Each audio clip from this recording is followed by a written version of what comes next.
J'ai explosé contre une collègue ce matin et je me sens terriblement mal aujourd'hui, le poids de cette altercation ne quittant pas mon esprit depuis des heures. La conversation a commencé innocemment dans la salle de pause alors que nous prenions notre café. Elle m'a demandé avec un sourire enjoué si je voulais avoir des enfants un jour. J'ai répondu honnêtement et calmement que non, jamais dans ma vie, car j'avais déjà fait ce choix pour moi-même. Soudain son visage a changé et elle m'a sermonné sur les merveilles supposées de la maternité avec une conviction effrayante. Elle a affirmé sans détour que sans enfant je ne connaîtrais jamais l'amour vrai ni le but ultime d'une existence humaine. Quand j'ai insisté pour rester dans mon choix de vie, elle a commencé à parler du Seigneur et des plans divins qu'elle prétendait connaître pour moi.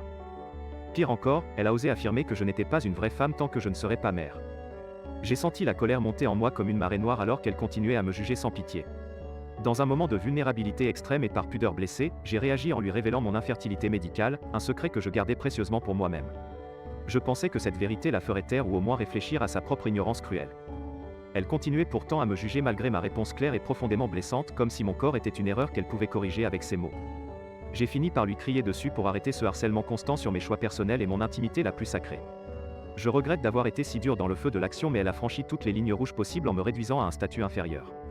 Maintenant je suis assise ici, tremblante, en repensant à chaque mot échangé avec une amertume croissante. Elle n'a pas compris que son jugement était plus violent qu'une simple opinion divergente sur la vie de famille. Je me demande si j'aurais dû m'excuser pour mon ton ou est-ce justifié face à tant d'intrusion et de mépris. Pensez-vous que j'ai eu tort de défendre ma dignité contre une telle attaque personnelle déguisée en conseil bienveillant ?